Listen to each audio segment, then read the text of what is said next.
Good morning बच्चों, कैसे हैं आप सब लोग। होप सो स्वस्थ होंगे। तो चलिए मेरे बच्चों, जो एमएमई 1 की हमारी सीरीज चल रही है, आज मैं उसका नेक्स्ट लेक्चर आपके साथ डिस्कस करना चाहता हूं। बेटा, पिछली क्लास में मैंने जो आपके साथ डिस्कस किया था वो मैथमेटिकल लॉजिक्स के बारे में हम लोग बात कर रहे थे। तो हमने बोला था कि मैथमेटिकल लॉजिक्स जो है वो यूज होते हैं when we prove some theorems, right. तो मैथमेटिकल लॉजिक्स में सबसे जो मेन जो कॉन्सेप्ट था वो स्टेटमेंट का था या प्रीपोजिशंस का था। तो उन स्टेटमेंट्स के ऊपर हम कुछ ऑपरेशंस कर सकते थे। सो बेसिकली मैंने 4 ऑपरेशंस करने के लिए आपको बोला था। या तो आप कंजंक्शन कर सकते हो, या तो आप डिसजंक्शन कर सकते हो, या तो आप नेगेशन कर सकते हो, या फिर आप इंप्लीकेशन कर सकते हो। तो जो ये 4 ऑपरेशंस थे, ये अलग अलग सेपरेटली इनकी ट्रूथ टेबल्स मैंने आपको समझाई थी, बिल्कुल सिंपल तरीके से। एक्चुअली मैथमेटिकल जो लॉजिक्स है, जो मैथमेटिकल कनेक्शंस हैं, उनका जो मेन कॉन्सेप्ट होता है वो ट्रूथ टेबल ही होती है। उन्हीं से उनकी वैल्यूज आइडेंटिफाई की जाती हैं। तो अब सवाल ये आता है कि सुधीर सर, ये जो 4 आपने ऑपरेशंस हमें बताए मैथमेटिकल प्रीपोजिशंस या स्टेटमेंट्स को लेकर, उनको हम क्या इंप्लाई कर सकते हैं, क्या एक दूसरे पर सुपर इंपोज कर सकते हैं? मेरे बच्चों, बिल्कुल कर सकते हैं। तो अब क्या होता है, जो ऑपरेशंस मैंने आपको बताए उनको मिला के मैं कुछ नए ऑपरेशंस डेवलप करना चाहता हूं, समझ गए। स्पेशली जो मेरी आज की क्लास है उसमें एक ऑपरेशन है टू वे इंप्लीकेशन। ये सबसे मेन है। एक्चुअली ये 5th कैरेक्टरिस्टिक नहीं है या 5th ऑपरेशन नहीं है। ऑपरेशन सिर्फ 4 ही होते हैं जो मैंने पिछली क्लास में आपको बताए थे: conjunction, disjunction, negation and implication. तो वो जो इंप्लीकेशन ऑप्शन मैंने आपको बताया था उसको मैंने 2 बार अप्लाई कर दिया, 2 साइड से अप्लाई कर दिया, तो क्या बन गया? To way implication. मेरे बच्चों, बिल्कुल कॉन्सेप्ट एकदम सिंपल है। अब है क्या, वो एक बार आप समझिए। वो कहता है कि मान लीजिए मेरे पास 2 स्टेटमेंट है, एक पी और एक क्यू। तो पी कोई स्टेटमेंट आपने ले लिया, Delhi is the capital of India, और क्यू कोई स्टेटमेंट आपने ले लिया, Bihar is the capital of India. तो ये स्टेटमेंट है, ये प्रीपोजिशंस है, क्योंकि इनका आंसर आप यस और नो में दे पा रहे हैं। तो मेरे बच्चों, अब अगर मैं आपसे एक नया स्टेटमेंट पूछूं, P इंप्लाइज Q, तो बिल्कुल आप 1 सेकंड में मुझे जवाब दे देंगे। और ट्रुथ टेबल भी आपने बना रखी है, क्या थी? कि if P is true and Q is false, only when P implies Q is false, otherwise हर केस में P implies Q is true, कोई प्रॉब्लम नहीं है। अब यहीं पे मेरे बच्चों, अगर मैं चाहूं तो Q इंप्लाइज P भी परफॉर्म करवा सकता हूं, कोई प्रॉब्लम नहीं है। एंड तो अब मेरे पास 2 स्टेटमेंट और एक्स्ट्रा हो गए। भाई, एक स्टेटमेंट मेरे पास ऑलरेडी था P, एक स्टेटमेंट मेरे पास ऑलरेडी था Q, एक नया स्टेटमेंट बनाया मैंने P इंप्लाइज Q। और आपको इसका टोटोलॉजिकल टेबल या ट्रूथ टेबल पता है, तो आपको इसकी वैल्यू पता है। नाउ दूसरा एक स्टेटमेंट मैंने यहां से क्रिएट किया, Q इंप्लाइज P। तो Q स्टेटमेंट ने पहले ले लिया और इंप्लाइज मैंने P स्टेटमेंट मैंने बाद में ले लिया। अब क्या हुआ, इन दोनों को मिला के मैं एक नया स्टेटमेंट बनाना चाहता हूं, which is what? P implies Q, disjunction Q implies P। तो अब ये इतना बड़ा सा एक स्टेटमेंट बन गया।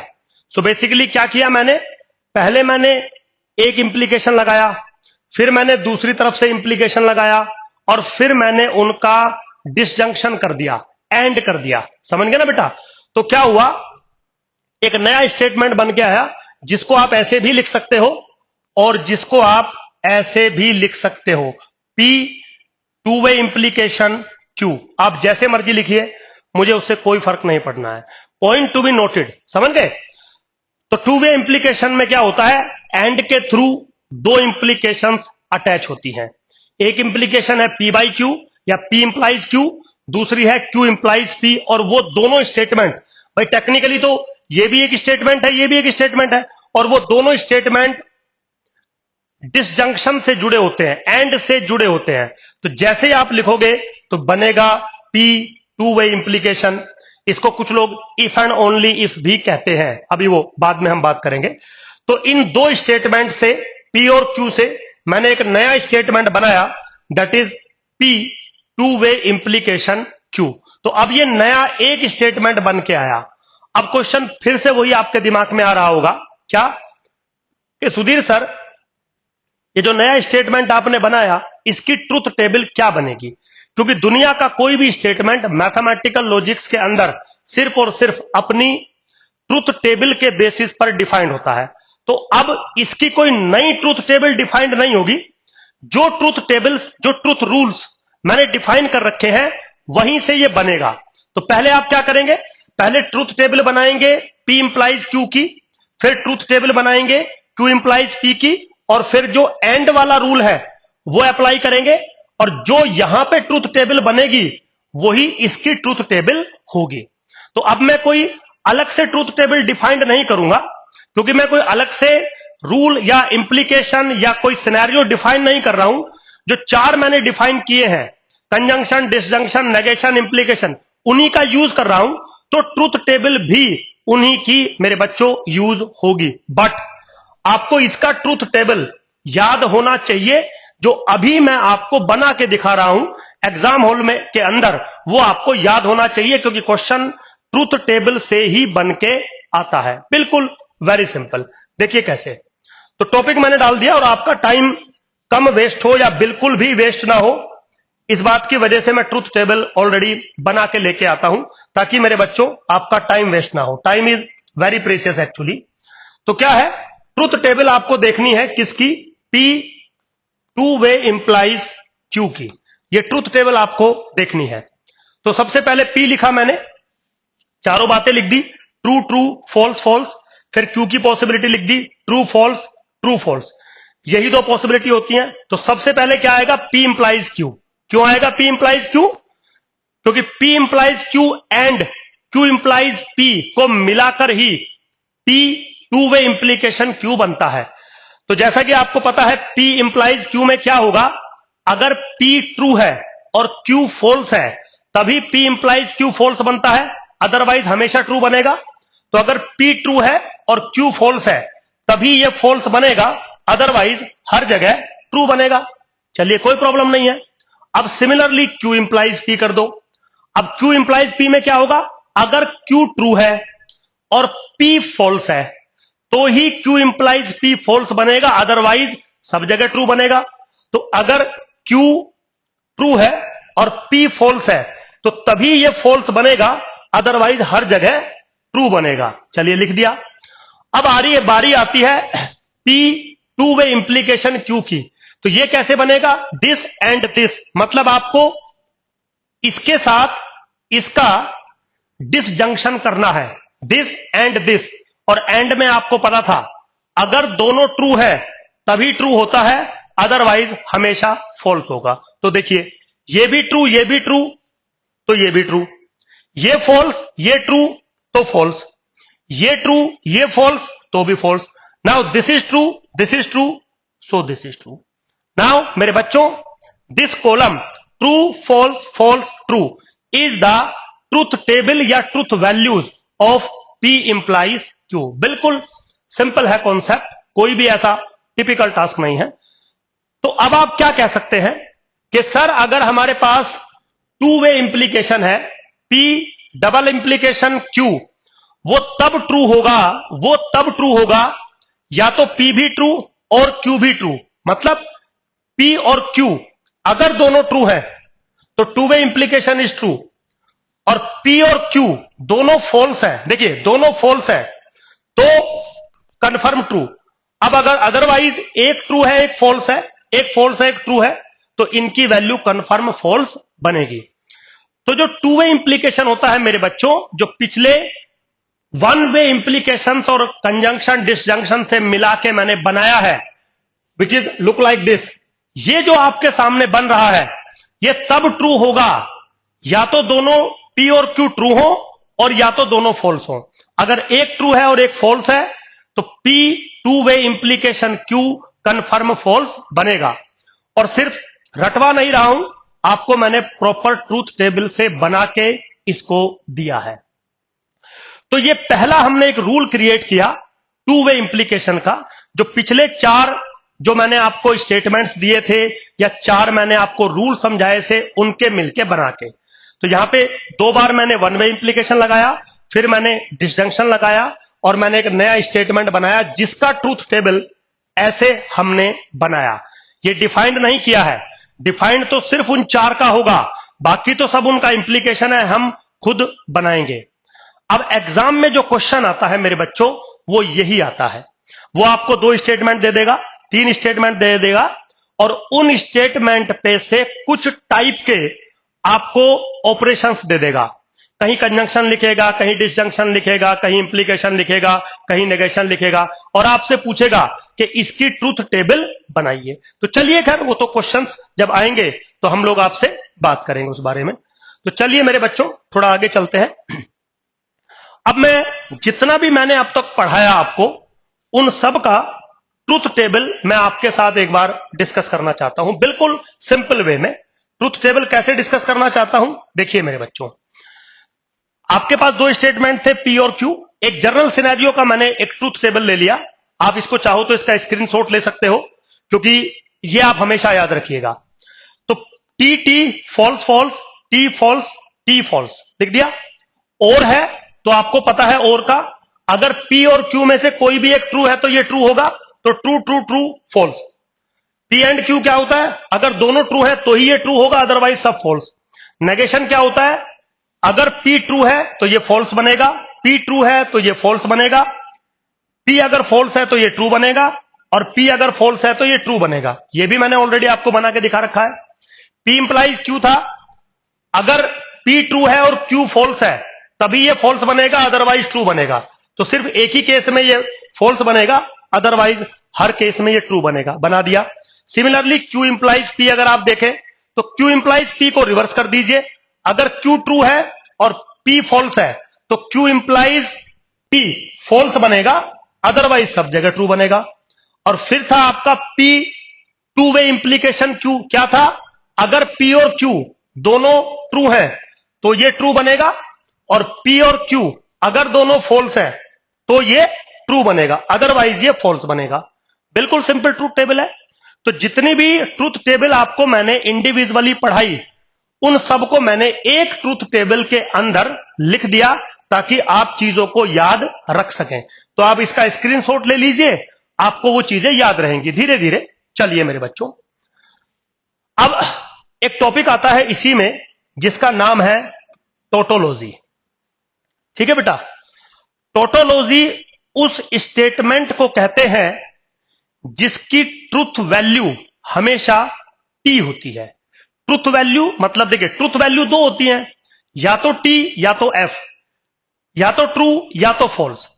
तो टोटोलॉजी जो होता है वो बेसिकली एक टाइप का स्टेटमेंट ही होता है, लेकिन टोटोलॉजी उस स्टेटमेंट को कहते हैं जिसकी ट्रूथ वैल्यू हमेशा ट्रू होती है ना। तो क्या होता है, tautology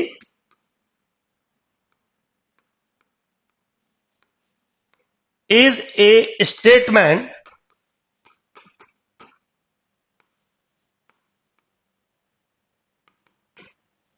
which is always true, that means T। समझ गए, टोटोलॉजी उस स्टेटमेंट को कहते हैं, उस स्टेटमेंट को कहते हैं जो हमेशा ट्रू होता है या जिसकी ट्रूथ वैल्यू हमेशा T होती है, that is called the tautology. अभी एक एग्जांपल लूंगा, आपको चीजों को समझाऊंगा। तो बहुत बार हमारे पास कुछ स्टेटमेंट होते हैं। जब कोई स्टेटमेंट होता है, जैसे मान लीजिए पी कोई स्टेटमेंट आपने लिया, तो वो स्टेटमेंट कभी टोटोलॉजी अगर होगा तो वो तभी होगा जब वो ट्रू होगा, जबकि बहुत सारे स्टेटमेंट फॉल्स भी हो सकते हैं तो वो तो टोटोलॉजी बनेंगे नहीं। लेकिन क्या होता है कि अगर मैं कुछ स्टेटमेंट बनाता हूं कुछ स्टेटमेंट्स को लेके, तो वो जो बनने वाले स्टेटमेंट है वो टोटोलॉजी स्टेटमेंट है या नहीं वो मुझे चेक करना होगा। तो मैं कैसे चेक करूंगा, मैं सिंपली जो भी स्टेटमेंट मुझे दिए होंगे, जो भी ऑपरेशंस मुझे लगाने होंगे, लगाने के बाद मैं ट्रूथ टेबल बनाऊंगा। और ट्रूथ टेबल का जो कॉलम, अगर कोई कॉलम आपको ऐसा मिलता है जिसमें हर जगह टी है, T T T T T, तो समझ लेना वो जो स्टेटमेंट है जिसका कोरस्पॉन्डिंग कॉलम्स में हर जगह पर टी लिखा हुआ है, that statement is tautology, that statement is tautology. So tautology is nothing but A statement, is nothing but A preposition which is always true, मतलब जिसकी ट्रूथ वैल्यू हमेशा टी होती है. जैसे फॉर एग्जाम्पल वो कहता है कि मान लीजिए आपके पास पी कोई स्टेटमेंट है, पी कोई स्टेटमेंट है और दुनिया का कोई भी स्टेटमेंट है पी, समझ गए. So P is a statement या पी इज ए प्रोपोर्शन. तो मैंने एक नया स्टेटमेंट बनाया which is P conjunction negation P. So basically ये भी एक स्टेटमेंट बनेगा नया.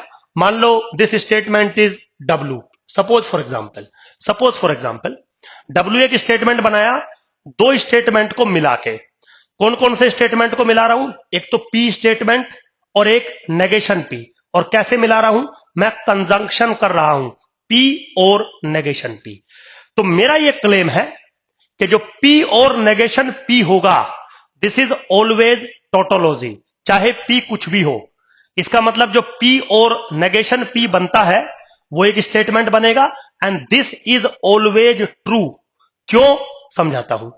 मान लीजिए पी स्टेटमेंट आपने लिया तो दो पॉसिबिलिटी है, या तो ट्रू बनेगा या तो फॉल्स बनेगा. Yes sir. अब आप आए नेगेशन पी पे तो ट्रू का फॉल्स हो गया, फॉल्स का ट्रू हो गया. अब आपने इन दोनों का कंजंक्शन कर दिया यानी कि और कर दिया, पी और नेगेशन पी. तो आपको और का रूल पता है ना, अगर इन दोनों में से कोई भी एक ट्रू होगा तो स्टेटमेंट ट्रू हो जाएगा. तो यहां पे ये ट्रू है और यहां पे ये ट्रू है, तो यहां पे भी टी आएगा और यहां पे भी टी आएगा. तो पॉइंट टू बी नोटेड, जो ये स्टेटमेंट है इसका पूरा कॉलम आप देखिए. इस स्टेटमेंट का जो पूरा कॉलम है मेरे बच्चों, जो पूरा कॉलम है मेरे बच्चों उसमें टी है, समझ गए. So this statement is tautology. So tautology वो स्टेटमेंट होता है जिसके कॉलम के अंदर, जिसकी ट्रूथ टेबल में कॉलम के अंदर टी लिखे होते हैं. अगर कहीं पर भी एफ आ जाता तो ये टोटोलॉजी नहीं होता. So basically this statement is a tautology which is what? P और नेगेशन पी. तो कई बार ये क्वेश्चन आ जाता है, वो आपको कुछ भी लिख के दे देता है, पी और Q and negation Q is tautology, show करिए. तो जो भी उसने पूछा है आप उसका टोटोलॉजिकल टेबल बनाएंगे और जिस स्टेटमेंट के कोरस्पॉन्डिंग कॉलम्स के अंदर सारी जगह टी लिखे होंगे that statement, that proposition must be A tautology. तो टोटोलॉजी कोई रूल नहीं होता है. टोटोलॉजी एक स्पेसिफिक टाइप का स्टेटमेंट होता है जिसमें खास बात होती है कि ये हमेशा ट्रू होता है, इसकी ट्रूथ वैल्यू हमेशा टी होती है. That's it. सिंपल है मेरे बच्चों, बिल्कुल कोई भी ऐसा टिपिकल टास्क यहां पर नहीं है. चलिए थोड़ा और आगे चलते हैं. अब आपके एग्जाम में एक इस टाइप का कभी कभी क्वेश्चन आता है, तो मैंने एक ये PYQ टाइप आपका फॉर्मेट लिया है. समझाता हूं ये हमने क्यों लिया है. देखिए एक चीज आपको मेरे बच्चों मैं थोड़ा समझाने की कोशिश करता हूं. जब आप सेट थ्योरी पढ़ते हैं तो अगर आप मेरी क्लासेस रेगुलरली अटेंड कर रहे होंगे तो मैं हर चीज को जब समझाता हूं उसका कंफर्म आगे पीछे की थ्योरी से मैं लिंक करके समझाता हूं. जैसे मान लीजिए आप जब सेट थ्योरी पढ़ते हैं तो एक रूल आपने पढ़ा होगा, ए यूनियन बी का कॉम्प्लीमेंट इज इक्वल टू ए का कॉम्प्लीमेंट इंटरसेक्शन विद बी का कॉम्प्लीमेंट. ये रूल आपने पढ़ा होगा या इस टाइप के आपने रूल पढ़े होंगे. ए के कॉम्प्लीमेंट का कॉम्प्लीमेंट इज इक्वल टू ए, आपने ऐसे पढ़े होंगे. ए इंटरसेक्शन बी का कॉम्प्लीमेंट इज इक्वल टू ए का कॉम्प्लीमेंट यूनियन विद बी का कॉम्प्लीमेंट. ठीक है बेटा. तो ये बहुत सारे रूल आपने सेट थ्योरी के अंदर पढ़े होंगे और इनको प्रूफ किया होगा आपने. सेम चीज बिल्कुल आप यहां पढ़ना चाहते हैं, लेकिन यहां पे यूनियन, इंटरसेक्शन और कॉम्प्लीमेंट नहीं है, यहां पे सेट्स नहीं है, यहां पे है स्टेटमेंट और जो उनके बीच में ऑपरेशंस है वो है conjunction, disjunction, negation and implication. तो जैसे यहां पे यूनियन, इंटरसेक्शन, कॉम्प्लीमेंट्स के बीच में रिलेशंस होते हैं, कुछ रूल्स होते हैं, कुछ इक्वालिटी होती है कि भाई ये चीज इसके बराबर होगी, ऐसे ही हमारी जो लॉजिक्स होते हैं उनमें भी कुछ इक्वलेंट रिलेशन होते हैं. इक्वलेंट मतलब आप ऐसे स्टेटमेंट बनाइए या ऐसे स्टेटमेंट बनाइए, दोनों का मतलब सेम है, जिसको हम कुछ इस तरीके से रिप्रेजेंट करते हैं, जो तरीका आपके सामने लिखा है लाइक दिस। अब आप इसको टू वे इंप्लीकेशन भी कह सकते हैं, क्योंकि मैंने ये पढ़ाया है। टू वे इंप्लीकेशन का मतलब है कि ये जो स्टेटमेंट आपके सामने लिखा है, जो भी लिखा है, this is same as this one, मतलब this is equal to this one and this is equal to this one. मतलब अगर आप ये लेके चलोगे तो ये बन जाएगा, ये लेके चलोगे तो ये बन जाएगा। मतलब this implies this and this implies this. तो बीच में हो गया to way implication, double imply. समझ गए? तो अब ये मुझे प्रूफ करना पड़ेगा कि ये चीज इसके बराबर होती है। तो सेट्स में दो सेट बराबर कब होते हैं? जब इसके एलिमेंट इसमें बिलोंग करते हैं और इसके एलिमेंट इसमें बिलोंग करते हैं, तभी तो दो सेट बराबर होते हैं। तो यहां पे दो स्टेटमेंट आपको बराबर करने हैं, दो सेट बराबर नहीं करने। तो यहां पे दो स्टेटमेंट तब बराबर होंगे जब उनकी ट्रुथ वैल्यूज सेम होंगी। Point to be noted. तो मैं क्या करूंगा, इस स्टेटमेंट की ट्रुथ टेबल बनाऊंगा, ट्रुथ वैल्यू बनाऊंगा, और इस स्टेटमेंट की ट्रुथ टेबल बनाऊंगा, ट्रुथ वैल्यू बनाऊंगा। और अगर इसके कोरस्पॉन्डिंग कॉलम और इसके कोरस्पॉन्डिंग कॉलम बराबर हुआ, सेम हुआ एग्जैक्टली, तो हम क्या बोलेंगे, इसकी ट्रुथ वैल्यू और इसकी ट्रुथ वैल्यू बराबर है। इसका मतलब ये दोनों स्टेटमेंट इक्वलेंट है, दोनों स्टेटमेंट बिल्कुल सेम है। अगर इनकी ट्रुथ वैल्यू सेम है तो मुझे क्या करना पड़ेगा, जब भी कभी ऐसा कोई क्वेश्चन आपके ग्रेजुएशन में आएगा तो सबसे पहले आप ट्रुथ टेबल बनाएंगे। और वो जो ट्रुथ टेबल है वो डायरेक्ट नहीं बनेगी, धीरे धीरे करके बनेगी। जैसे फॉर एग्जांपल, पहले आप P लिखोगे, फिर आप Q लिखोगे, और फिर लिखोगे आप P और Q। समझ में आया बेटा? फिर आप उसका नेगेशन करोगे, कर दिया, बन गया। यहां पे क्या करोगे, पहले आप नेगेशन P लिखोगे, फिर आप नेगेशन Q लिखोगे, और फिर उन दोनों का आप एंड कर दोगे। तो ऐसे कुछ आप ट्रुथ टेबल बनाओगे और फिर आप डिसाइड करोगे कि वैल्यू क्या मिल रही है। जैसे देखिए, P लिखा, ट्रू ट्रू फॉल्स फॉल्स, ठीक है, ट्रू फॉल्स ट्रू फॉल्स हो गया। अब सबसे पहले आप ये बनाओगे, ये क्या है, P और Q। अब P और Q का ट्रूथ टेबल आपको पता है, ट्रू ट्रू ट्रू सिर्फ तब फॉल्स आता है जब दोनों फॉल्स होते हैं, ठीक है। फिर आप इसका नेगेशन करोगे, नेगेशन का मतलब है जस्ट आप रिवर्स करोगे। तो ट्रू का फॉल्स हो गया, ट्रू का फॉल्स हो गया, ट्रू का फॉल्स हो गया, फॉल्स का ट्रू हो गया। तो जो लेफ्ट हैंड साइड वाला स्टेटमेंट था उसका जो ट्रूथ नेचर है वो आपको मिल गया, ठीक है। एक सेकंड मेरे बच्चों, जो ट्रूथ नेचर है आपको मिल गया। अब आप इस पे आते हैं, इस पे आते हैं तो देखिए, नेगेशन P यहां से मिलेगा। अगर P ट्रू है तो नेगेशन P फॉल्स हो गया, अगर P ट्रू है तो नेगेशन P फॉल्स हो गया, अगर P फॉल्स है तो नेगेशन P ट्रू हो गया, अगर P फॉल्स है तो नेगेशन P ट्रू हो गया। तो नेगेशन P बना लिया, सिमिलरली नेगेशन Q बना लिया। अब क्या करना है, negation P and negation Q निकालना है। आपने एंड वाला रूल लगाया और बना दिया। अब पॉइंट टू बी नोटेड मेरे बच्चों, इस कॉलम को और इस कॉलम को देखिए, false false false false false false, true true, that's it. False है कि ट्रू है इससे कोई मतलब नहीं है। जो कॉलम इस स्टेटमेंट का है वही कॉलम एग्जैक्टली सेम इस स्टेटमेंट का है। मतलब ये स्टेटमेंट इक्वलेंट है इस स्टेटमेंट के। This implies this, this implies this. इसका मतलब इन दोनों स्टेटमेंट्स के बीच में टू वे इंप्लीकेशन है। इसका मतलब है टू वे इंप्लीकेशन है। तो बहुत बार ऐसा सवाल पूछ लिया जाता है, तो जरूरी नहीं है ये जो मैं बात कह रहा हूं किसी और फॉर्मेट में भी पूछ सकता है। तो सबके लिए ट्रूथ टेबल मेरे बच्चों आपको बनानी आनी चाहिए। जैसे फॉर एग्जांपल देखिए, यहां पे मैंने पूछा है नेगेशन ऑफ P और Q is equal and to negation P and negation Q। अगर मैं चाहता तो एक सवाल ऐसे भी पूछ सकता था, नेगेशन ऑफ P, अच्छा पिछले वाले में क्या लिया था, P और, अब हम इसमें एंड ले लेते हैं, P and Q is equal and to, आप चाहें तो इसे घर बैठ के कर सकते हैं, नेगेशन P और नेगेशन Q, दैट्स इट। बिल्कुल ये पॉसिबल है, कोई प्रॉब्लम नहीं है बिल्कुल भी। आप इसको जब डिस्कस करेंगे तो आपको चीजें देखने को मिल जाएंगी। जैसे negation of negation P is equivalent to P। तो आप एक P स्टेटमेंट ले लीजिए जो आपका दिल करे।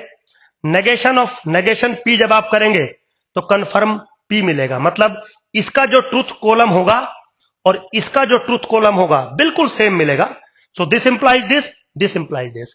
तो बहुत सारे रूल्स को हम मिला के हम इक्वलेंट रिलेशंस बनाते हैं। जैसे आप सेट की इक्वालिटी करते हैं, तो अभी मैंने एग्जांपल दिया था कि A यूनियन B का complement is equal to A का कॉम्प्लीमेंट इंटरसेक्शन विद B का कॉम्प्लीमेंट। तो आप ऐसे लिखे या ऐसे लिखे सेम बात है। तो ये चीज इसके इक्वलेंट है या ये चीज इसके बराबर है। ऐसे ही मेरे बच्चों इक्वलेंट स्टेटमेंट्स होते हैं, इक्वल स्टेटमेंट्स होते हैं जिनके ट्रूथ कॉलम्स सेम होते हैं बिल्कुल एग्जैक्टली। तो देखिए मैं डे 1 से आपको कह रहा हूं कि ट्रूथ वैल्यू ट्रूथ टेबल के रेस्पेक्ट में ही सब कुछ डिफाइंड होता है। तो ऐसे बिल्कुल मैंने एक लिया। अब यहां पे एक क्वेश्चन मैंने और ले लिया। ये क्वेश्चन आपके ग्रेजुएशन में आया हुआ है। वो क्या कहता है कि अगर आपके पास दो स्टेटमेंट है P एंड Q, चलो ले लिए। आपने सबसे पहले एक स्टेटमेंट बनाया P इंप्लाइज Q, ये एक स्टेटमेंट है। वो कह रहा है दिस स्टेटमेंट इज इक्वलेंट, है ना, टू वे इंप्लीकेशन या equivalent to the statement this one. अब दोनों में फर्क देखिए क्या है। एक स्टेटमेंट है P इंप्लाइज Q, दूसरा क्या है negation Q implies negation P। Means आप P इंप्लाइज Q डिस्कस करें या आप negation Q implies negation P discuss करें, दोनों का मतलब सेम होगा। मतलब this statement and this statements are equivalent या टू वे इंप्लाई और इक्वल। ये दोनों स्टेटमेंट सेम लिखे हैं, लेकिन कैसे पता चलेगा ये दोनों सेम लिखे हैं? इनका ट्रूथ कॉलम सेम होना चाहिए। तो देखिए मेरे बच्चों, P इंप्लाइज Q का ट्रूथ कॉलम मैंने बनाया यहां पे, और negation Q implies negation Q का ट्रूथ कॉलम बनाया। अब बना के नहीं दिखाऊंगा क्योंकि मैं बना चुका हूं। अब जरा मैच करो, true true, false false, true true, true true, that's it. तो जो ये कॉलम है वही कॉलम ये है। तो according to rule this statement is equivalent to this statement. मेरे बच्चों चीजें बिल्कुल सिंपल है। कोई भी ऐसा टिपिकल टास्क आपके सामने नहीं आएगा या नहीं आता है कि आपको चीजों के बारे में जानकारी ना मिले। बिल्कुल very simple things are there. बस आपको पता होना चाहिए कि शुरुआत कैसे होती है, या कोई भी काम मैं क्यों कर रहा हूं, क्यों मैंने टोटोलॉजी बनाया, क्यों मैंने ट्रूथ वैल्यूज बनाई, क्यों मैंने ट्रूथ टेबल बनाई। तो हर एक थ्योरी को जब हम डेवलप करते हैं तो बहुत सारी चीजें हम लेके चलते हैं। शुरुआत में हो सकता है आपको समझ में ना आए, इसलिए मैं बार बार किसी अनदर थ्योरी का एग्जाम्पल ले लेता हूं कि देखो बेटा सेट थ्योरी में आपने ऐसे किया था, यूनियन किया, इंटरसेक्शन किया, कॉम्प्लीमेंट किया, बहुत सारी चीजें आपने करी। तो ऐसे ही बेटा हम सारी बातें हर जगह करते हुए चलते हैं। नाउ अब एक नया टॉपिक हम यहां डिस्कस करने जा रहे हैं आपके सामने। बिल्कुल सिंपल है। क्या है? Necessary and sufficient conditions. ये टॉपिक एक्चुअली में मैथमेटिक्स में बहुत मेन है मेरे बच्चों। क्यों मेन है समझाता हूं। अभी जो हम जिक्र कर रहे थे ना, जो शायद अगली क्लास में हम टॉपिक भी लेंगे, कि भाई जो मैथमेटिकल जो आपने थ्योरीज थ्योरम्स डेवलप किए हैं, ये तभी यूज होते हैं जब आप कोई मैथमेटिकल थ्योरम्स का प्रूफ करते हैं। तो वहां पे जब आप प्रूफ करते हैं ना, तो बहुत सारी टर्म्स हम लोग यूज करते हैं। तो आज उन टर्म्स को मैं थोड़ा आपको समझाना चाहता हूं। And these terms are necessary and sufficient conditions. इसको आप नेसेसरी एंड सफिशिएंट स्टेटमेंट्स भी कह सकते हैं, नेसेसरी एंड सफिशिएंट प्रीपोजिशंस भी कह सकते हैं। जैसे 12th क्लास में शायद आपने एक बात पढ़ी होगी कि if your function is differentiable then it is continuous. इसका मतलब हुआ करता था कि अगर आप एक बार फंक्शन को डिफरेंशिएबल शो कर देते हैं तो कंफर्म आपको कंटिन्यूअस शो करने की जरूरत नहीं है। दिस इज सफिशिएंट कि ये कंटिन्यूअस ही होगा। लेकिन एक चीज और हुआ करती थी कि अगर आपका फंक्शन कंटिन्यूअस नहीं है तो आपका फंक्शन डिफरेंशिएबल नहीं होगा। मैं ये नहीं कह रहा कि अगर कंटिन्यूअस है तो डिफरेंशिएबल होगा या डिफरेंशिएबल नहीं है तो कंटिन्यूअस होगा या नहीं, लेकिन मैंने एक बात बोली, if the function is differentiable then it is continuous. इसका मतलब हुआ कि डिफरेंशिएबिलिटी सफिशिएंट है कॉन्टिन्यूटी को प्रूव करने के लिए। And if your function is not continuous then it is not differentiable. मतलब अगर आपके फंक्शन को डिफरेंशिएबल होना है तो नेसेसरली उसका कॉन्टिन्यूअस होना जरूरी है, नेसेसरली उसका कंटिन्यूअस होना जरूरी है। तो मेरे बच्चों, जब भी हम कभी लिखते हैं P इंप्लाइज Q, अब गौर से समझिए, P इंप्लाइज Q या कैपिटल में ले लीजिए, P इंप्लाइज Q स्टेटमेंट बनाते हैं, तो ये जो इंप्लीकेशन स्टेटमेंट आपने मुझे बना के दिखाया P इंप्लाइज Q, इसमें दो स्टेटमेंट है, एक P है और एक Q है, और इंप्लीकेशन के थ्रू हमने एक नया स्टेटमेंट बनाया P इंप्लाइज Q। अब इसमें जो दो स्टेटमेंट है P और Q, या जो दो प्रीपोजिशंस है P एंड Q, वो एक दूसरे के लिए नेसेसरी और सफिशिएंट होती हैं। तो हमें इन नेसेसरी और सफिशिएंट को बताना है कि इनका क्या रूल है और ये कैसे बनती है। तो मेरे बच्चों, यहां पे दो बातें गौर करने वाली है। जो P है स्टेटमेंट है, P इज सफिशिएंट,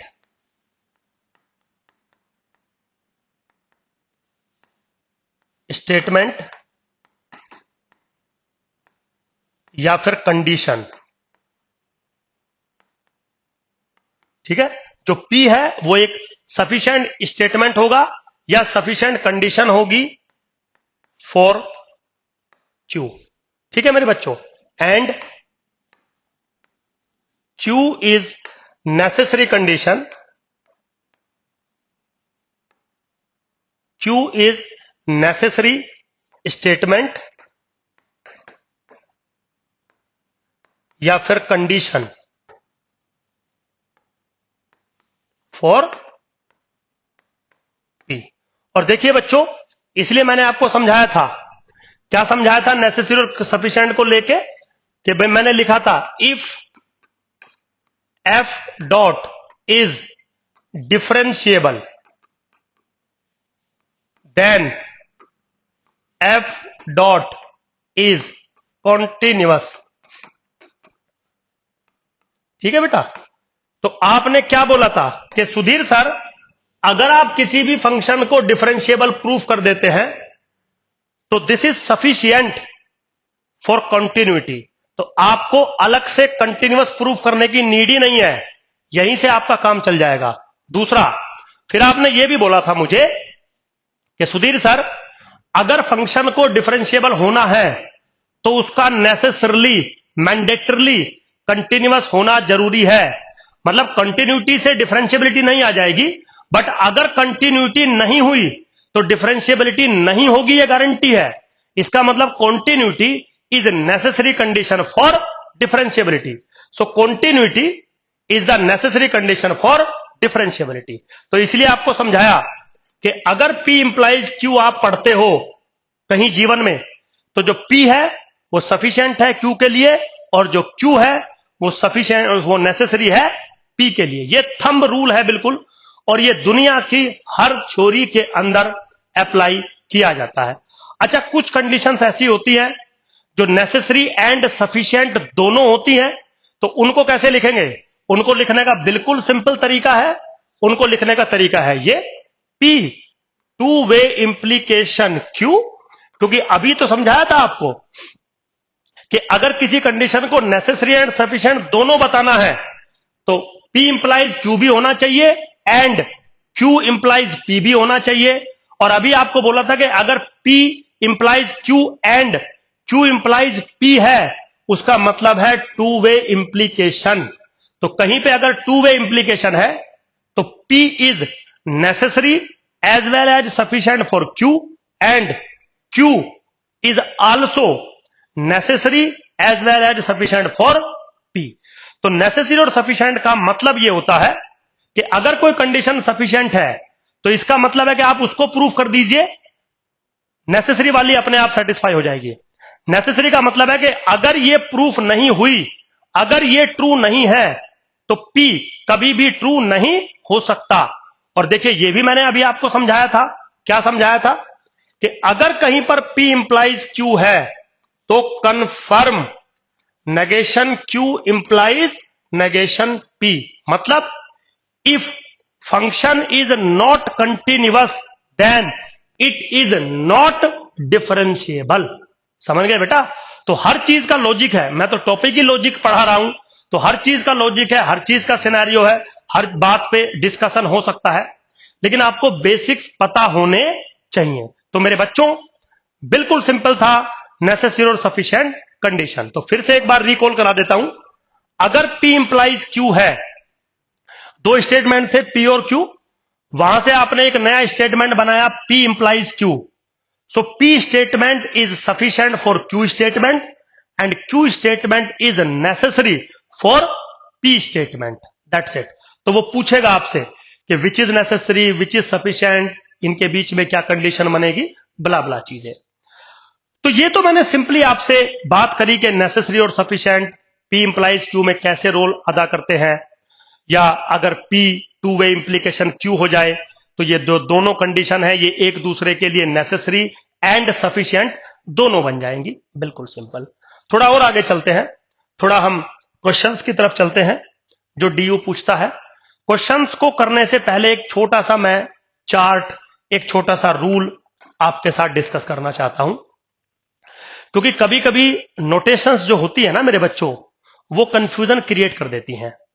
तो हमें पहले पढ़ाना होता है, बातों को समझाना होता है, और फिर हमें कुछ ऐसी बातें करनी होती हैं जिनके बेस्ड क्वेश्चन आता है। यह बात मैं कई बार आपको बोल चुका हूं कि जो आपकी हैमंड की बुक है वो बुक बहुत अच्छी है, लेकिन वहां से सिर्फ आपको टॉपिक उठाना है, जो उसको पढ़ना है वो थोड़ा डीप में पढ़ना है, जो क्वेश्चंस करने हैं वो थोड़ा अलग से आपको असाइनमेंट के करने हैं, क्योंकि जो पेपर आता है वो यहां से नहीं आता है, पेपर थोड़ा सा बाहर से बन के आता है और अच्छे से बन के आता है। तो थोड़ा सा मेरे बच्चों बी केयरफुल, है ना। तो सबसे पहले तो है कि अगर आपने कहीं पढ़ा है P इंप्लाइज Q सपोज, तो इसमें जो P है वो सफिशिएंट होता है Q के लिए, और जो Q है वो नेसेसरी होता है P के लिए। ऐसा मैंने लिखा आपके सामने, ऐसे मैंने बात करी आपके सामने। अब इनको लिखने का एक तरीका यह भी है, क्या है कि P only if Q, P only if Q, इसका मतलब हुआ कि जो P है वो तभी ट्रू हो सकता है, होगा ये नहीं बोल रहा, वो तभी ट्रू हो सकता है जब कम से कम Q ट्रू हो। समझ गए ना? इसका मतलब Q is necessary for P and P is sufficient for Q, and yes वही लिखा है। समझ गए? तो P इंप्लाइज Q को हम कैसे रिप्रेजेंट करते हैं? P only if Q। तो यह भी एक लिखने का तरीका है। अब आप सोच रहे होंगे सुधीर सर आप ये क्यों पढ़ा रहे हो? बेटा अभी 5 मिनट बाद जब मैं क्वेश्चन लूंगा तब आपको ये देखने को मिलेगा, और ये क्वेश्चन मैं DU के PYQ से ले रहा हूं जो इकोनॉमिक्स ऑनर्स MME 1 में पूछे गए हैं। लेकिन पहले क्वेश्चन लेने से पहले आपको चीजों को मैं समझा रहा हूं, क्योंकि चीजें समझना आपके लिए बेहद जरूरी है। तो क्या है सिनेरियो? सिनेरियो ये है कि P ओनली इफ Q का मतलब होगा P इंप्लाइज Q। अच्छा, अब अगला स्टेटमेंट है P if Q। P if Q मतलब P ट्रू हो जाएगा अगर Q ट्रू होता है तो। समझ गए? P is true if Q is true. तो इसका मतलब Q क्या हुआ? Q सफिशिएंट कंडीशन हो गया P के लिए। तो कैसे लिखूंगा? Q implies P। आप सेंस समझिए, P ट्रू हो जाएगा इफ Q इज ट्रू। तो Q सफिशिएंट हो गया ना P के लिए। तो जैसे मैं कह दूं कि देखो बेटा फंक्शन कंटिन्यूअस हो जाएगा इफ इट इज डिफरेंशिएबल। तो आप क्या बोलोगे? Sudhir sir differentiability implies continuity. तो यहां पे मैंने P लिख दिया उसको, इससे क्या फर्क पड़ना है? कोई कंफ्यूजन थोड़ी है। तो P इफ Q, तो क्या हो गया? Q implies P। और अगर मैं लिखता Q इफ P मतलब Q ट्रू हो जाएगा if P is already true, तो P इंप्लाइज Q हो जाता। उससे क्या फर्क पड़ना है? वो तो स्टेटमेंट है, अब जो मर्जी लिखिए। दूसरा है P if and only if Q। If and only if का मतलब होता है टू वे इंप्लीकेशन। P हो गया तो Q हो जाएगा, Q हो गया तो P हो जाएगा। और टू वे इंप्लीकेशन क्या होता था? ये। तो मेरे बच्चों, इन नेसेसरी एंड सफिशिएंट कंडीशंस को लिखने का एक तरीका यह भी होता है, P only if Q। So P is sufficient, Q is necessary. P if Q, Q is sufficient, P is necessary। P if and only if Q, P is necessary as well as sufficient, Q is necessary as well as sufficient, जिसको हम to way implication लिखते हैं। तो जो दो conditions, दो बातें मैंने बताई, necessary as well as sufficient, उनको लिखने के ये अनदर वेज भी हो सकते हैं या होते हैं। बिल्कुल सिंपल। ठीक है बेटा, अब यहां तक मेरी थ्योरी खत्म जो आज मुझे पढ़ानी है आपको, समझ गए। अब मैं इस थ्योरी पे जो क्वेश्चन आ सकते हैं थोड़ा और लेता हूं। एक तो क्वेश्चंस जो मैंने अभी करवाए थे ट्रूथ टेबल के, इक्विवेलेंट रिलेशन के, if and only if relation के, वहां से क्वेश्चन आता है। एक दूसरे फॉर्मेट का क्वेश्चन कुछ ऐसे आपसे पूछ लिया जाता है। मैं एग्जाम्पल ऑलरेडी लिख के इसलिए लाता हूं बेटा ताकि आपका टाइम वेस्ट ना हो। क्या कह रहा है? Make the correct relation between the statements. मतलब जो स्टेटमेंट्स मैंने आपको दिए हैं, मैंने 5 सवाल आपसे पूछे हैं, इनके बीच में आपको करेक्ट रिलेशन बताना है। करेक्ट रिलेशन आपको बताना है, मतलब इनके बीच में क्या इंप्लीकेशन लगेगी, कौन सा स्टेटमेंट किसको इंप्लाई करता है, कौन सा स्टेटमेंट किससे इंप्लाइड होता है, कौन स्टेटमेंट किसके लिए नेसेसरी है, कौन स्टेटमेंट किसके लिए सफिशिएंट है, और कौन नेसेसरी एंड सफिशिएंट दोनों है। वो जितने भी इनके बीच में करेक्ट रिलेशनशिप है वो आपको बताने हैं। तो सबसे पहला क्या कह रहा है? सबसे पहला कह रहा है आपको P स्टेटमेंट कि अगर X 2 से बड़ा है और Q स्टेटमेंट है X स्क्वायर कन्फर्म 4 से बड़ा होगा। तो शायद आप ये कहना चाहेंगे कि Sudhir sir, if X is greater than 2 then X square must be greater than 4, confirm. लेकिन क्या इसका रिवर्स ट्रू है? मतलब अगर X स्क्वायर 4 से बड़ा है तो आप ये कह देंगे कि X 2 से बड़ा होगा? नहीं, क्योंकि अगर मैं X की वैल्यू ले लूं -3 तो X स्क्वायर हो जाएगा 9 जो कि 4 से बड़ा है, लेकिन आपका X 2 से बड़ा नहीं है। तो इसका मतलब आप ये कहना चाहोगे यहां पे कि सर P इंप्लाइज Q तो वैलिड है, but Q implies P valid नहीं है। तो P और Q के बीच में क्या रिलेशन बनेगा? सिर्फ एक रिलेशन बनेगा और वो है P implies Q relation. That's it. तो ये एग्जाम में वो आपको लिख के दे देगा, 5 नंबर का एक सवाल पूछ लेगा, एक एक नंबर में ये 5 क्वेश्चन दे देगा और बताइए कह रहा है कौन सा रिलेशन करेक्ट है इन स्टेटमेंट्स के बीच में। तो हमें सारी पॉसिबिलिटीज देखनी होती है। कभी P इंप्लाइज Q आता है, कभी Q इंप्लाइज P आता है, कभी इफ एंड ओनली इफ आता है। वो सारे सिंबल्स आपको पता होने चाहिए। ठीक है, तो अब हम दूसरे स्टेटमेंट पे आते हैं। दूसरा क्या है? P स्टेटमेंट क्या है कि दो नंबर्स का प्रोडक्ट 0 है, और Q स्टेटमेंट क्या कह रहा है? उनमें से या तो X 0 है, या तो Y 0 है, या तो दोनों 0 है। तो चलिए देखते हैं कौन सा रिलेशन हो सकता है। तो ऑब्वियसली बात है, रियल नंबर में आपने पता होगा कि अगर रियल नंबर है आपके पास, उन दोनों का प्रोडक्ट 0 के बराबर है, तो कभी भी दो नॉन जीरो रियल नंबर का प्रोडक्ट 0 नहीं हो सकता।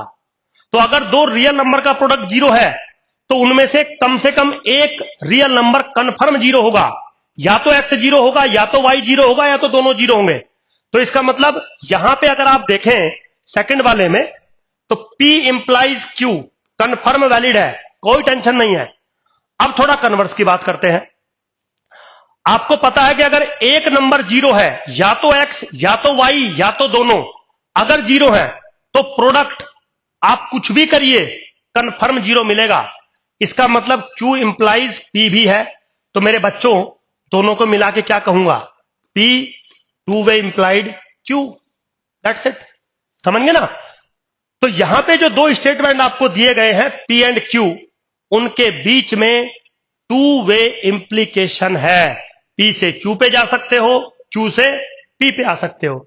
सो P condition is necessary as well as sufficient for Q and Q condition is necessary as well as sufficient for P। That's it, कोई प्रॉब्लम नहीं है बिल्कुल भी। तो सेकंड मेरा डन हो गया। अब बात करते हैं थर्ड की। थर्ड क्या कह रहा है? If P is a square. Square का मतलब पता है?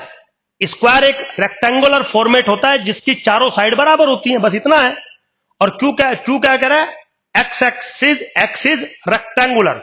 यस, बेसिकली जो स्क्वायर होता है वो रेक्टेंगल का पर्टिकुलर केस होता है। रेक्टेंगल में क्या होता है? अपोजिट जो साइड्स होती हैं वे इक्वल होती हैं। स्क्वायर में क्या होता है? चारों साइड्स इक्वल होती हैं। तो अगर चारों साइड्स इक्वल है तो अपोजिट साइड तो कंफर्म इक्वल होंगी ना, आमने सामने की साइड तो इक्वल होंगी ना। बट अगर सिर्फ आमने सामने की साइड इक्वल है तो चारों साइड इक्वल हो, यह जरूरी नहीं है। तो यहां पे क्या हुआ?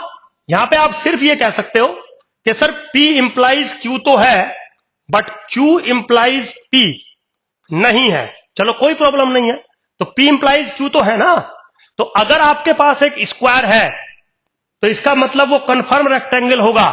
बट अगर रेक्टेंगल है तो वो स्क्वायर बने ऐसा जरूरी नहीं है। तो P और Q के बीच में क्या रिलेशन आएगा? P और Q के बीच में आएगा वन वे इंप्लीकेशन।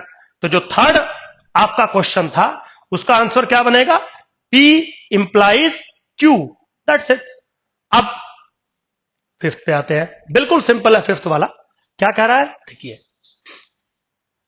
कह रहा है अगर आपके पास x एक कॉम्प्लेक्स नंबर है, x एक कॉम्प्लेक्स नंबर है, तो उसका अंडर द रूट कंफर्म एक कॉम्प्लेक्स नंबर होगा। अरे ये बात बिल्कुल डन है। आयोटा का अगर आप रूट करोगे तो वो कंफर्म इमेजिनरी नंबर ही बनेगा। अब सवाल ये है, क्या कन्वर्स ट्रू है? मतलब अगर किसी नंबर का रूट कॉम्प्लेक्स है तो क्या वो नंबर कंफर्म कॉम्प्लेक्स बनेगा? नहीं। क्यों? ये लो, under the root of -1 complex number है, लेकिन क्या -1 कॉम्प्लेक्स है? नहीं, -1 तो रियल है। तो यहां से आप यहां नहीं जा सकते, लेकिन यहां से यहां तो आप आ ही रहे हो ना। कि भाई अगर मान लीजिए आपका कोई नंबर है 2 आयोटा और ये कॉम्प्लेक्स नंबर है और आपसे बोलूं इसका रूट कर दीजिए, तो रूट ऑफ 2 आयोटा भी तो कॉम्प्लेक्स नंबर ही होगा ना। तो x अगर आपका कॉम्प्लेक्स नंबर है तो रूट x आपका कॉम्प्लेक्स होगा। बट रूट x अगर कॉम्प्लेक्स है तो x कॉम्प्लेक्स हो जरूरी नहीं है। तो मेरे बच्चों यहां पे क्या स्टेटमेंट बना? P implies Q। That's it. कोई प्रॉब्लम नहीं है बिल्कुल भी। कोई डाउट हो, कंफ्यूजन हो, आप मेरे से पर्सनली भी पूछ सकते हो बेटा। बिल्कुल सिंपल। अब लास्ट पार्ट लेता हूं इसका क्विकली। P स्टेटमेंट क्या है? अगर x की क्यूब बराबर है -1 के तो कंफर्म क्या x इज इक्वल टू -1 होगा? आंसर है yes. And converse is also true. मतलब अगर x की वैल्यू -1 है तो आप इसकी 3 बार मल्टीपल करिए, वैल्यू -1 ही मिलेगी। इसका मतलब x की क्यूब भी -1 के ही बराबर होगा। तो यहां पे क्या हो गया relation? P if and only if Q। That's it. समझ में आया? तो ऐसे वो कुछ नंबर्स के ऊपर, कुछ डायग्राम्स के ऊपर, कुछ स्टेटमेंट्स के ऊपर इंप्लीकेशन दे देता है और आपसे पूछ लेता है कि इनके बीच में कौन सा इंप्लीकेशन बनेगा। तो कभी वन वे इंप्लीकेशन बनता है तो किस तरफ बनेगा वो बताना है, और कभी टू वे इंप्लीकेशन बनेगा। तो जो भी इंप्लीकेशन बनना है वो आपको बना के उसको दिखाना होगा। तो मेरे बच्चों हजारों करोड़ों क्वेश्चंस हो सकते हैं, लेकिन हिंट एक मैंने दे दिया आपको किस तरीके से वर्क करते हैं। चलिए कोई प्रॉब्लम नहीं है। अब जैसा कि मेरा प्रॉमिस रहता है कि मैं जो आपके हेमंड की बैक एक्सरसाइज है उसके मैं कुछ क्वेश्चंस आपके साथ डिस्कस करता हूं क्लास के अंदर। वो भी स्पेशली वो क्वेश्चन करता हूं जो टफ होते हैं या जिसके फॉर्मेट में एग्जाम में क्वेश्चन आता है। ये बात मैं बोल चुका हूं, हेमंड से ज्यादा क्वेश्चन एग्जाम में नहीं आते, लेकिन कुछ क्वेश्चन हेमंड में ऐसे होते हैं जो एग्जाम में देखे जाते हैं या एग्जाम में आते हैं। बिल्कुल सिंपल होते हैं वो क्वेश्चन। जैसे ये क्वेश्चन है, क्या कह रहा है? Fill in the blanks rectangle with if and only if when this result in a true statement or alternative which if or only if। तो जब मैं आपको पढ़ा रहा था तो मैंने तीन चीजें आपको बताई थी। एक तो इफ एंड ओनली इफ बताया था, एक ओनली इफ बताया था, और एक इफ बताया था। तीन चीजें बताई थी। ये वन वे इंप्लीकेशन था, ये वन वे इंप्लीकेशन था, ये टू वे इंप्लीकेशन है। तो वो आपको यहां पे लिखना है कि कौन सा इंप्लीकेशन यहां बनेगा। तो कैसे बनेगा देखिए, वो कह रहा है कि अगर x की वैल्यू √4 है, अगर x की वैल्यू √4 है तो x की वैल्यू 2 बनेगी या ±2 बनेगी। तो अगर मैं पूछूं ना मेरे बच्चों कि √4 किसके बराबर होगा, तो शायद आप में से बहुत सारे बच्चे ±2 बोलेंगे, समझ गए। लेकिन आंसर होता है +2 ना कि -2। Be careful. अगर मैं ये कहता कि x² इज 4, तब x की वैल्यू होती ±2, लेकिन x अगर √4 है तो x की वैल्यू 2 ही होगी। तो इसका मतलब अगर आप यहां से चलते हैं तो यहां तक जा सकते हैं। अब इसके कन्वर्स पे आते हैं। अगर x की वैल्यू मान लीजिए 2 है, तो क्या आप ये लिख सकते हैं कि इसको हम √4 लिख सकते हैं? बिल्कुल ठीक है, आप डेफिनेटली √4 लिखेंगे। तो आप यहां से चलोगे तो यहां जा रहे हो, यहां से चलोगे तो यहां जा रहे हो, तो बॉक्स में क्या आएगा? If and only if. Means if x is √4 then this is 2, if x is 2 then root of then 2 का अगर मैं स्क्वायर करके रूट करूंगा, that is same thing. Means if x is equal to √4 लिखूं या x इज इक्वल टू 2 लिखूं, same बात है, समझ गए। इसका मतलब इक्वलेंट है। x √4 लिखो या x इज इक्वल टू 2 लिखो, x इज इक्वल टू 2 लिखो या x इज इक्वल टू √4 लिखो, सेम बात होती है। अगर यहीं पे क्वेश्चन मान लो ये होता मेरे बच्चों, अगर मैं एक सवाल आपके साथ एक्स्ट्रा डिस्कस करूं, अगर सवाल ये होता x² इज इक्वल टू 4 और x is equal to 2, suppose for example, तो x² अगर 4 है तो x 2 हो ये जरूरी नहीं है, बट अगर x 2 होता, अगर x 2 होता तो x² कंफर्म 4 होता, यानी कि ये इंप्लीकेशन होता, समझ गए। अब इस इंप्लीकेशन को क्या लिखते हैं वो आपको पता है, तो आप क्या लिखते कि this only if this one, है ना, क्योंकि इंप्लीकेशन मेरा ये बन के आता। तो ऐसा थोड़ा सा हमें देखना पड़ता है। चलिए बेटा, बी पार्ट क्या है? अगर x² पॉजिटिव है तो x मस्ट बी पॉजिटिव, शायद नहीं, गलत हो गया, है ना। हां, अगर x पॉजिटिव है तो x² पॉजिटिव होगा, ये कंफर्म है। तो आप क्या लिखोगे? इफ पता है क्यों लिखा? आप कहना चाह रहे हो कि this statement is true if this statement is true, समझ गए। This statement is true if this statement is true, मतलब ये कुछ कुछ ऐसा सिंबल है जो अभी मैंने लिखा था ना कि बेटा x² is equal to 4 if x is equal to 2, है ना।